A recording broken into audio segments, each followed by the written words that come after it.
നമസ്കാരം. രാഷ്ട്രത്തിന്റെ കാവൽഭടന്മാരായി എക്കാലവും നിലകൊണ്ടിട്ടുള്ള സിഖ് സമൂഹത്തെ ദേശീയ ചിന്താധാരയിൽ നിന്നും അകറ്റുവാൻ വിഘടനവാദികളും ദേശവിരുദ്ധ രാഷ്ട്രീയ പാർട്ടികളും കഴിയാവുന്ന ശ്രമങ്ങളെല്ലാം തുടർന്നു വരുന്ന കാഴ്ചയാണ് വർത്തമാനകാല ഇന്ത്യൻ രാഷ്ട്രീയത്തിൽ നാം കാണുന്നത്. സിഖ് ഭീകരരെയും ഒരു വിഭാഗം കർഷകരെയും കൂട്ടുപിടിച്ച് നരേന്ദ്രമോദി സർക്കാരിനെതിരെ കർഷക സമരം എന്ന പേരിൽ നടത്തിയ രാജ്യവിരുദ്ധ സമരത്തിലും സിഖ് സമൂഹത്തെ മുന്നിൽ നിർത്തിയാണ് വിധ്വംസകർ കളിച്ചത്. എന്നാൽ യഥാർത്ഥ സിഖ് സമൂഹം അപ്പോഴും നരേന്ദ്രമോദിയെ തിരിച്ചറിയുന്നുണ്ടായിരുന്നു. സിഖ് വിഭാഗത്തിന് വേണ്ടി ഏറ്റവും കൂടുതൽ കാര്യങ്ങൾ ചെയ്ത സർക്കാർ മോദി സർക്കാരാണെന്ന് മറ്റാരേക്കാളും അവർക്ക് നന്നായി അറിയാം. സിഖ് സമൂഹവുമായുള്ള മോദിയുടെ ബന്ധം വളരെ ഊഷ്മളമാണ്. കഴിഞ്ഞ ദിവസം സിഖ് സമൂഹ നേതാക്കളുമായി മോദി നടത്തിയ കൂടിക്കാഴ്ച അത് വിളിച്ചു പറയുന്നുണ്ട്. 1947 വിഭജന സമയത്ത് സിഖ് ദേവാലയമായ കർത്താർപൂർ സാഹിബ് ഇന്ത്യയുടെ ഭാഗമായിരിക്കുമെന്ന് ഉറപ്പാക്കുന്നതിൽ അന്ന് രാജ്യം ഭരിച്ച കോൺഗ്രസ് പരാജയപ്പെട്ടുവെന്ന് പ്രധാനമന്ത്രി നരേന്ദ്രമോദി സിഖ് ആത്മീയ നേതാക്കളോട് പറഞ്ഞു. കർത്താർപൂർ സാഹിബ് പാകിസ്ഥാനിലായി പോയി. പഞ്ചാബ് അതിർത്തിയിൽ നിന്നും വെറും 6 കിലോമീറ്റർ അകലെ. വിഭജനകാലത്ത് 6 കിലോമീറ്റർ അകലെയുള്ള കർത്താർപൂർ ഇന്ത്യയിൽ എത്തിക്കുവാൻ അവർക്ക് സാധിച്ചില്ല. ഞങ്ങൾ അധികാരത്തിലെത്തിയ ശേഷം ഈ വിഷയം ഗൗരവമായി എടുത്തു. നയതന്ത്ര തലത്തിൽ ചർച്ചകൾ തുടങ്ങി. പഞ്ചാബ് സന്ദർശനത്തിനിടയിൽ പലതവണ ബൈനോക്കുലർ വഴി ഞാൻ കർത്താർപൂർ സാഹിബ് നോക്കി നിൽക്കുമായിരുന്നു. കർത്താർപൂർ സാഹിബിന്റെ കാര്യത്തിൽ എന്തെങ്കിലും ചെയ്യണമെന്ന് അന്നേ ഞാൻ ഉറപ്പിച്ചിരുന്നു. എന്തായാലും ഗുരുക്കന്മാരുടെ അനുഗ്രഹത്തോടെ പുണ്യകരമായ ദൗത്യം പൂർത്തിയാക്കാനായി വളരെ ചുരുങ്ങിയ സമയം കൊണ്ടാണ് കർത്താർപൂർ ഇടനാഴി സാധ്യമായത്. ഭക്തിയോടെ അല്ലാതെ ഇങ്ങനൊരു പ്രവൃത്തി ആർക്കും സാധ്യമാകില്ല എന്ന് സിഖ് ആത്മീയ നേതാക്കളോടായി മോദി പറഞ്ഞു. ഗുരുഗ്രന്ഥ സാഹിബ് അഫ്ഗാനിസ്ഥാനിൽ നിന്നും അഭിമാനത്തോടെ തിരികെ കൊണ്ടുവരുമെന്ന് ഞങ്ങൾക്ക് നിർബന്ധമുണ്ടായിരുന്നു. ഇതിനായി ആവശ്യമായ ക്രമീകരണങ്ങൾ നയതന്ത്ര തലത്തിൽ ഇടപെട്ട് ചെയ്തു. പ്രത്യേക വിമാനം തന്നെ വിട്ടു നൽകി. അർഹിച്ച ബഹുമാനത്തോടെ അത് തിരികെ കൊണ്ടുവരുവാൻ ഞാൻ ഞങ്ങളുടെ മന്ത്രിമാരോട് ആവശ്യപ്പെട്ടു. ഗുരു ഗോവിന്ദ് സിംഗിന്റെ പഞ്ച്മാരിൽ ഒരാൾ ഗുജറാത്തിൽ നിന്നുള്ള ആളായതിനാൽ എനിക്ക് നിങ്ങളുമായി രക്തബന്ധമുണ്ടെന്ന് അഭിമാനത്തോടെ പറയാനാകുമെന്ന് സിഖ് നേതാക്കളോടായി പ്രധാനമന്ത്രി പറഞ്ഞു. अमृतसर में आपको मिले थे जी, और उसके बाद आज मिले. कितना साल हो गया जी. हमारे यहाँ गुजरात में तो कहा जाता है कि जब संतों की महापुरुषों की चरण रज आपके घर में पड़ती है तो आपका जीवन धन्य हो जाता है. तो आज आपकी चरण रज मेरे घर में हुई है, ये मेरा सौभाग्य है.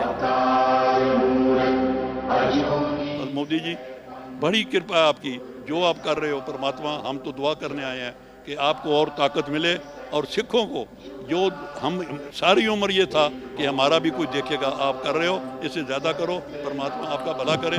ये देश कोई 47 में पैदा नहीं हुआ है जी. हमारे गुरु महाराजों ने कितनी तपस्या की है. इमरजेंसी में बहुत बड़ा हमारा जुल्म हम सब पे हुआ और मैं तो ये तो बराबर पता है. उस समय पंजाब में जो सत्याग्रह हुआ था इमरजेंसी के खिलाफ, तो बड़ा अद्भुत था जी. अब मैं उस समय अंडरग्राउंड रहता था, तो अंडरग्राउंड रहना है तो कुछ कपड़े वपड़े बदलने पड़ते थे. तो मैं सीखे के कपड़ों में ही रहता जी. मैं पगड़ी पहनता था. अरे सेवा मुझे करनी है आज. सेवा आज मुझे करनी है.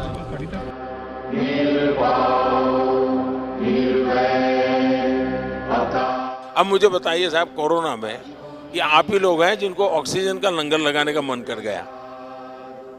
ये छोटी बात नहीं जी. अब मुझे बताइए, अफगानिस्तान था, इतना अभी भी हमारा कोई वहाँ हवाई जहाज जाना आना शुरू नहीं हुआ है. लेकिन गुरु ग्रंथ साहब सम्मान से वापस आना चाहिए. तो हमने उस व्यवस्था की, दुनिया के देशों से बात की, यहाँ तक लाने के लिए स्पेशल प्लेन का प्रबंध किया. और मैंने मेरे मंत्रियों को माना कि भाई देखिए, मैं मानता हूँ ये मेरे लिए सेवा का बहुत बड़ा अवसर है. आप जाइए. सिरसा जी भी गए, हमारे हरदीप पुरी जी गए, सर पर गुरु ग्रंथ साहब को लेकर के साहब सम्मान के साथ. क्योंकि मैं मानता हूँ जी ये हमारे जीवन की बहुत बड़ा अनमोल रत्न है. सही, अनमोल रत्न है जी. गुजरात का होने के नाते हमेशा कहता हूँ कि मेरा तो आप लोगों से खून का रिश्ता है. क्योंकि गुरु गोविंद सिंह जी के जो पहले पंच प्यारे थे, उसमें एक मेरे गुजरात का द्वारिका का था जी. गुरु नानक देव जी के जीवन में साहब उन्होंने जीवन की साधना का सबसे ज़्यादा समय जहाँ बिताया, वो स्थान हमारे पास न हो. 6 किलोमीटर दूर समझौता करके हम नहीं ला सके था। मैंने भी डिप्लोमेटिक चैनल शुरू की, कम से कम, क्योंकि दूरबीन से साहब सब लोग, मैं भी दूरबीन से देखता था पहले जब पंजाब में रहता था मैं भी दूरबीन से दर्शन करता था जी। तो मेरा मन करता था कि भाई कुछ तो करे, कि ऐसा पवित्र काम था, गुरु महाराजों का आशीर्वाद था कि हो गया। और इतने कम समय में जो वहाँ हमने जगह बनाई है, आप में से बहुत लोग गए हैं, इतने कम समय में जी, ये श्रद्धा के बिना नहीं होता है जी। तो मैं आपको कहता हूँ ये घर आपका है। मैं भी आप ही की तरह चलते चलते आया हूँ, कल चलते चलते की गुरुद्वारे चला जाऊँ।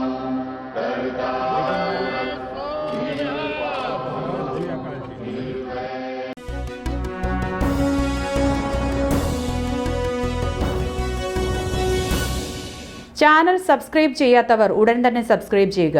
ബെൽ ഐക്കൺ കൂടി ക്ലിക്ക് ചെയ്താൽ ഞങ്ങൾ അപ്ലോഡ് ചെയ്യുന്ന വീഡിയോകളുടെ നോട്ടിഫിക്കേഷൻ ഉടൻ തന്നെ ലഭിക്കുന്നതായിരിക്കും.